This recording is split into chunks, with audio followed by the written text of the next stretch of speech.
In 1903, the Wright brothers invented the airplane.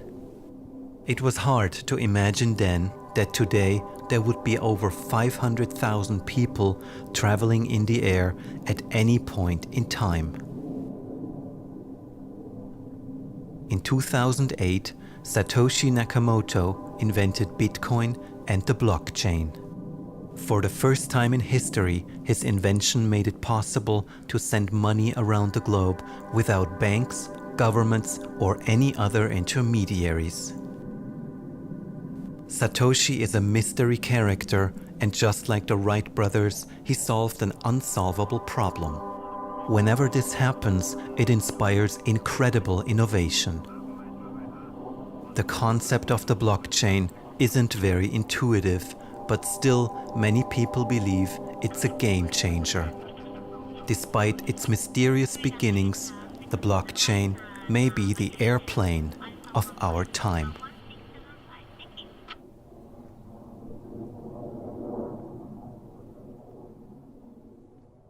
I found out about blockchain first, as most people around that time were, through Bitcoin. And personally, at first, I thought that Bitcoin was an absolutely terrible idea. I was teaching at Stanford back in 2010, and a teaching assistant for the class sent me an article. She said, oh, there's this really cool thing. It's open source money. And I remember thinking, open source money, isn't that cool? But it'll probably never work. I did what most people do the first moment they are exposed to Bitcoin. I discounted it. I thought this was silly internet money.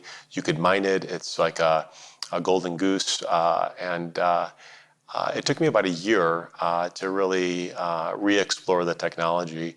And so by 2012, I did what I tell most people to do today, is turn off your phone, lock your door, and study this technology for a day. It's the best advice I could give. I was on a sabbatical from work and decided I'd take a year off, live off some savings, figure out what I want to do. It was there that I discovered this little orange icon with a bee in the middle. I said, what is this strange thing? So I started looking, okay, Bitcoin, interesting. That was about 2012, 2013. And I haven't left the space since. I've just continued further and further down the blockchain rabbit hole, if you will. And I've been pleasantly surprised and had no reason to crawl my way back out and find another technology. There's a point at which it's almost like you can't stop. It just gets so interesting, and you're so fascinated by it, and you just want to learn more and more and more. And even, by the way, to this day, it's almost, there are new developments. There are new ways of solving problems, new approaches, and it's very exciting to be in this world. It feels really exciting to be involved in blockchain. It feels like we're at the forefront of something that has at least the potential to transform our interactions between each other, between corporations, the underlying infrastructure of both the private sector, but also of government. For me, part of the fascination is that we don't yet know exactly what this thing is, and yet there was still lots of people gathering around it. I thought of it as like, a space rock that crashed on Earth, right? You'd have a bunch of people that gather around, and they're all pointing, what is this thing? And you don't really know what it is, but it's still very interesting.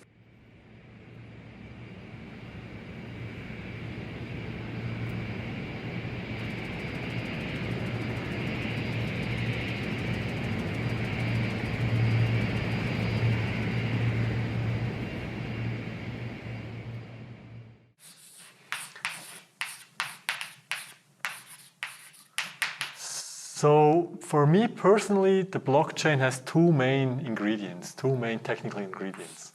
So one ingredient is cryptography. And when I say cryptography, I really mean asymmetric cryptography. And the other ingredient is so-called distributed systems.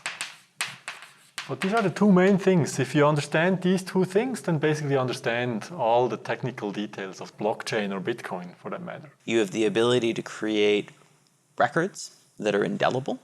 You have the ability to transfer value by making updates to those records. And you have the ability to automate updates to the records through these things called smart contracts. And that means potentially that you could transform the structure of financial services. Today, there are all sorts of institutions that exist to maintain sets of records, to be a trusted third party is the industry parlance for it. And that role is potentially fundamentally reshaped. Blockchains are networks.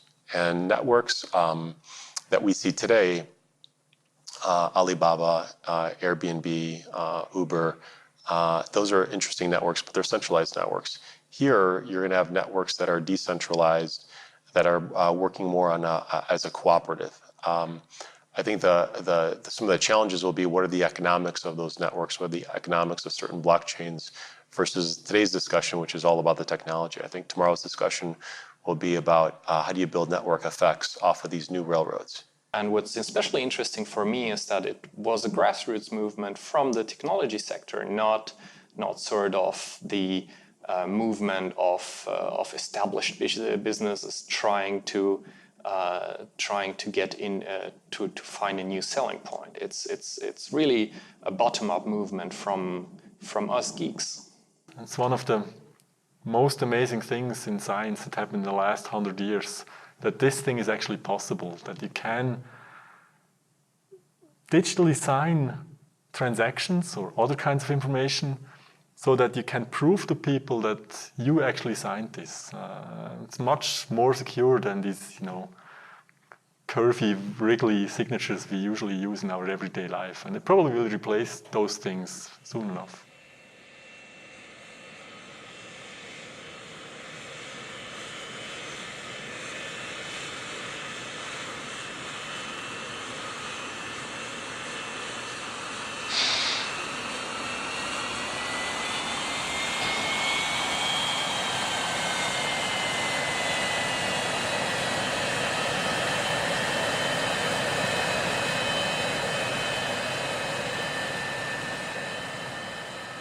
We spent 2 years trying to understand this space and what it really meant, and we found out that it meant a lot more than just another digital currency.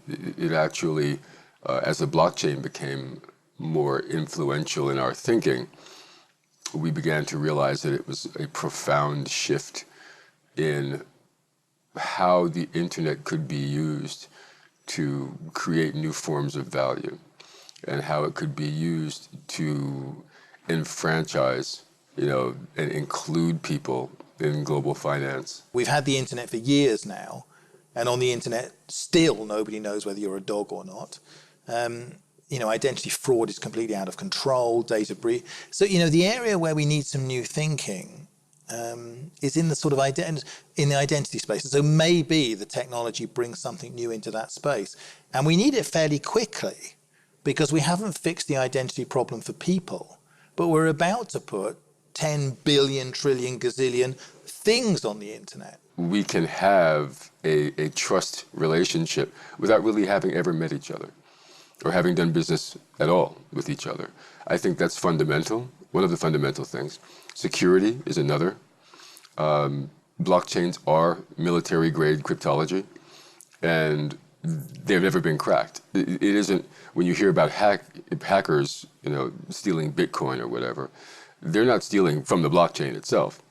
They are stealing at the point of entry, at the wallet level or at the browser level, and they intercept those messages. But the blockchain itself is very secure. The Internet of Things will probably be the best test case for a lot of blockchain technology. Because if we're going to have millions or billions or trillions of internet-enabled devices doing everything from driving us around to managing our affairs to monitoring our health, they're going to need a way to move and store and manage value and data that has value in a way that's secure and private. And right now we don't have that. And I'm concerned about the ubiquity of data and how it flows in and through internet-connected devices. I think with a value platform like blockchain, we can at least address some of these problems and maybe even create new opportunities.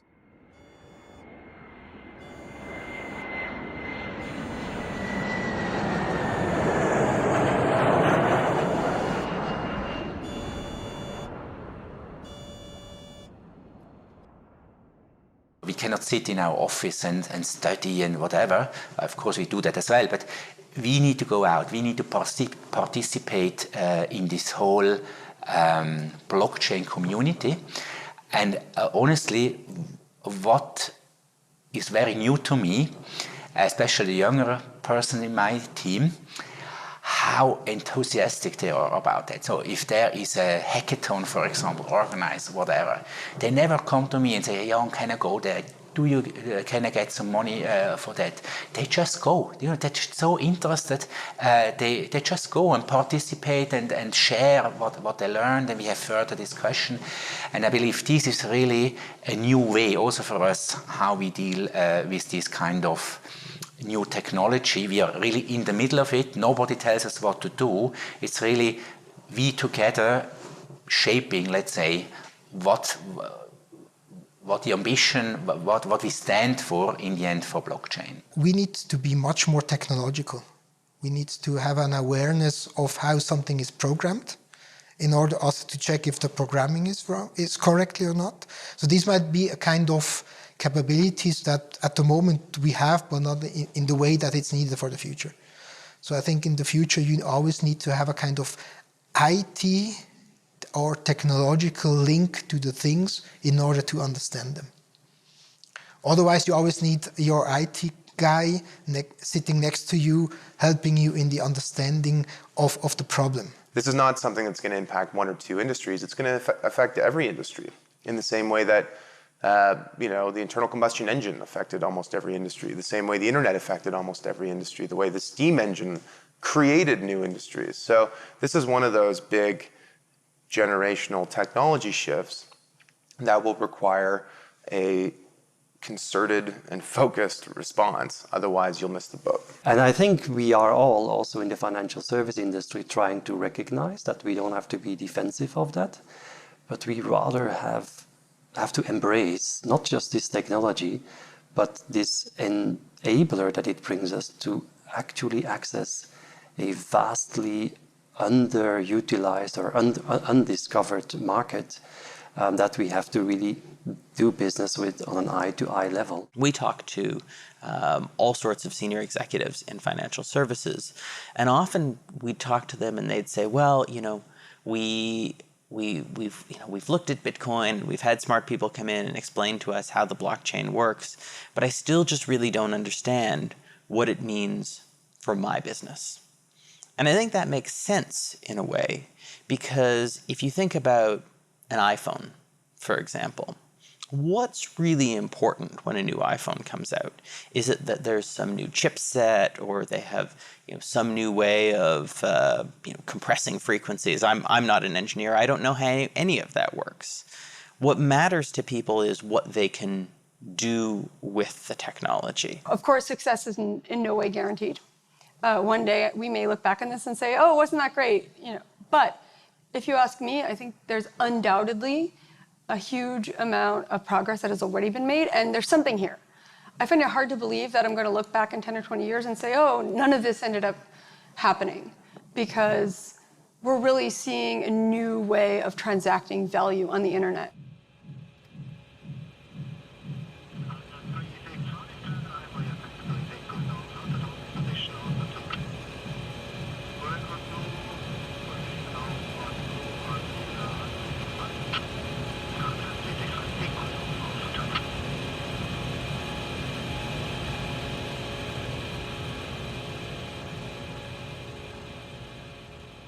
I know how big financial institutions work. First of all, they're not going to run out and do something reckless with technology. This is people's money and livelihood that they're working with, right? So these are slow upgrade processes. These systems, once they get implemented, will run in parallel with the old systems for a while before you have a switch over to the new one. That's standard in technology upgrades. So I knew this was going to take time. But yes, sure, there are antagonists. There are players who are threatened by their business model. It's the AT&T, Verizon, Kodak analogy again. Their business model is threatened by this. And of course, they're going to do things to try to slow down and water down the transformational networks that are being developed. And so there's a game theory approach to how the technology is being rolled out in the markets, for sure. We made different roundtables here in Zug after the start of this Bitcoin experiment. And for example, we invited banks which are living here in Zug, people from Zug, bankers from Zug, and we tried to connect them with people of the Zug Crypto Valley. And okay, they have been talking together, but these bankers were not so very happy. Okay, they said there are different things with law, and it's not so easy for us. But it's also a question of attitude. I think it's the same thing as for our city, for our administration. The banks have to get ready. And I know that in a way they are defensive, but on the other hand, they have, in research, they have made teams which face these questions. And maybe they are waiting a little bit now, but they can't deny it, I'm sure. I think there's going to be a lot of disruption, a lot of revolution with respect to blockchain-based technologies. And what that's going to drive is not necessarily banks worrying about other banks being competitors. What banks worry about is the bank of one. You know, the next generation of a banking network that's resident on a phone, that's decentralized, that's distributed, and is based on a digital token, a digital asset that's not necessarily issued by a bank or a government or anybody else. So it creates all these different permutations and opportunities, not only for enterprises and governments, but also for society. We see a lot of examples of banks and consulting companies and other Big Four audit firms talking about how they can strip cost out of the business of, I don't know, trading in public markets or, whatever it might be. But if you take the example of public markets, how can you cut cost out of a market that doesn't exist in the future? What if the trading of securities happens peer-to-peer in the marketplace that doesn't have the traditional intermediaries of exchanges and brokers and agents and escrow agents and clearinghouses and all these other parties that we rely on? That's the cost you're cutting out, but what if the market can function without them?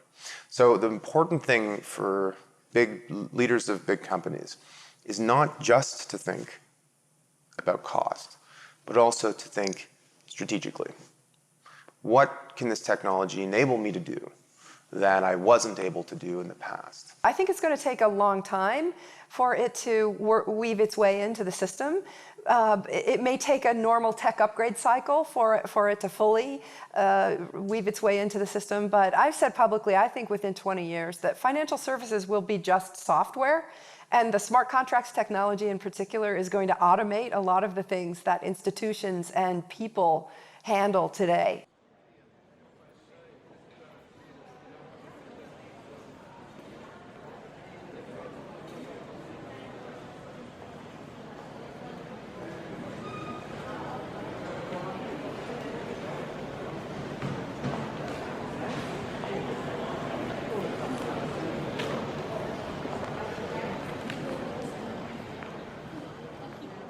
.74% of the world's population, according to the World Bank, does not have access to basic financial services. In my home country, in the United States of America, which is one of the most wealthiest countries in the world, about 50% of the population does not have access to basic financial services, including bank accounts. There's a huge amount of people around the world that don't get to experience and be a part of the global economy because they don't have access to the financial system for a variety of reasons. I do think this technology will lift a lot of people out of poverty, but will also be an inclusive technology that allows more people to engage in global commerce. I don't like to think that we're creating so much prosperity for the less than 1%.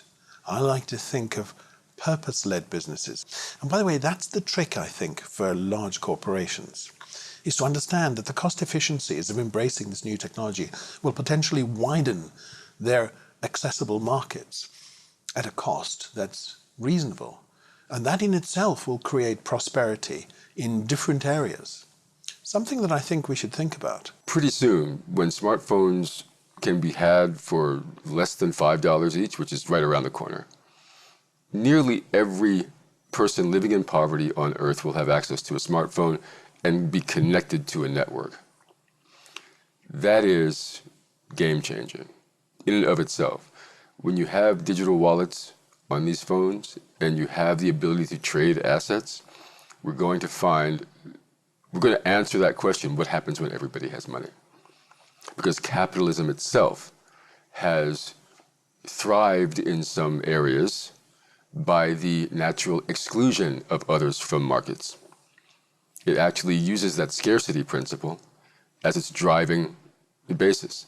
So what happens when money is not scarce? We will look at people and say, okay, what is the things that I cannot do, and that we can, join forces. Much more than today, where we look at people and say, okay, how big is your car and how much money do you have on your bank account? So I believe that the future will be even more human or humane, than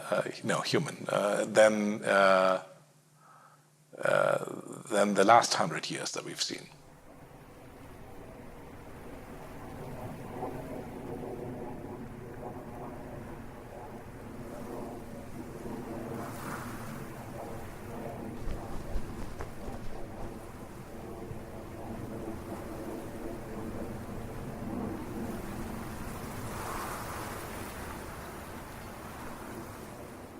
So I don't think blockchain is a revolution. I think it has been done forever, like for 40 years, which is really forever in computer science in my domain. So both parts, both ingredients, the security and the distributed systems, have been around since the 70s, basically, since the early 70s. And this is not a revolution. But the revolution, in some sense, or the evolution, is that jobs will change. That's something I believe in, that jobs will be, digitized in some sense. Computers will do a lot of the manual labor that we still see in this kind of service domains today. It's called the fourth technological revolution, and I think we are at the beginning of such a revolution just now, and that's why we don't close the eyes. And some people say, okay, there will be much trouble, people will lose their work and everything, jobless people. And I'm sure it will happen, but it's better we face it than we deny it. Offshore working or automation or robots, are they threatening our work? And it's a real life question when your own son, who's prepared to go to get an advanced education, asking you that question. And I concluded that yes, I do have a genuine answer, that it's not threatening. It is forcing us to think a little bit different, but if we do it smarter, we actually give also the next generation a great new opportunity to actually reinvent why they get up every morning and why they go to work, and make sure they really make best use of the degree they studied for and the things they really want to do in life. I want to make the world better, just better. Okay, and whatever my measure of better is, or yours, is what might be valued by society. But the other thing is this wonderful opportunity to create a little bit of prosperity, because what prosperity offers you is independence. We don't have to have people who are living in squalor and simply, fighting for a handful of rice every day. There's too much. There's too much in the world to live like that anymore. And I think that certain countries, I think even certain corporations are beginning to understand that. And certainly this movement, this blockchain movement, is the technology underpinning, the technology part of that mindset which exists offline as well. The idea is out, and if it's not being realized here, it may be realized there, or even in the internet, uncontrollable. So Bitcoin is here. Bitcoin is here to stay, and it will become bigger and bigger, as the blockchain, of course, as cryptocurrencies, as the possibilities which are connected to the blockchain and cryptocurrencies. That's out of the box, and the whole system does not need any government. It exists, it works. It's like a computer network surrounding the world. And you can say, okay, we don't want to be part of it. So be it. It's here, and it won't go away.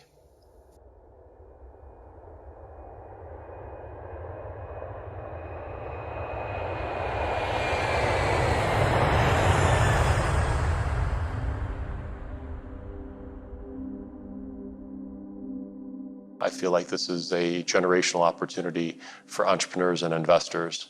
And I quite frankly have not seen something as exciting in my entire investment career. Let's try to build a new system that has better trade-offs, that has better features, that has less downsides. And let's make it work. Now the pendulum's going to swing back. And what that's going to do is, frankly, make confidence in capital markets higher. Blockchain has enormous potential implications outside of financial services. And we might even actually see the full-scale implementation of some of those more real-world applications leapfrog financial services. This invention, when it came up in the 70s, this is really one of the totally groundbreaking ideas, right? It will change society for sure in many domains. It already has changed society in the sense that the internet is in some sense a secure place that you can, make transactions on the internet. The potential for creating trust, or even permissionless trust, within the internet, that's something that we haven't had before. And so its impact on society, on business, on government, could be profound. Blockchain is, to be fair, nearly 10 years old. But I think it's got another 10 years to run before we really see what its long-term impact is. I think it's going to be a long, much more steady journey that we go down, and you're going to see multiple technologies inspired by this thing. Blockchain technology is not the solution to all the problems under the sun.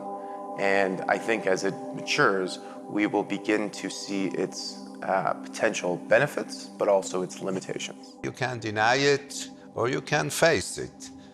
And we always said we have to face it because these things are coming up if we want or not. I've really seen very long-standing partners when they saw the whole opportunity really to change, to say, hey, I don't understand everything, but I understand there is something behind, so we need really to go forward. That's really great. People often say that necessity is the mother of invention, but I like to say that necessity is also the mother of adoption. Because if there's a real use case that people need a technology for, well, they'll start using it. I started with Commodore, we had Atari, we had Apple. At some point in time, Windows came, and everybody just started to use Windows without asking what is the code behind it? What is the code behind moving the mouse? We have a whole lot of possibilities. Everything will change. It's like, in my opinion, the possibilities are endless, and it reminds me a little bit of the situation as if we all of a sudden have two huge inventions or three inventions in one moment. We actually are living a very interesting window of opportunity, and I'm surely very, very excited to fully embrace that.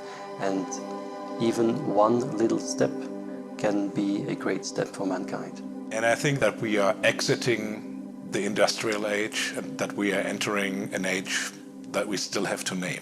Where that will take us, I think, is very hard to tell at this point, but my suspicion is it means a sort of resurgence of the notion of community. It absolutely feels like a whole new paradigm for changing the world. Yeah, we're at a crossroads. We're at a crossroads here. We have the wherewithal now to create technology that would actually help the entire human race. The question is, will we do it? But we can do it now. There's so much innovation that blockchain technology has spurred all throughout the world, and I have absolutely no doubt in my mind that this technology is going to affect everybody. I would say in 10, 20 years time frame, there won't be a human being whose life is not impacted by this technology.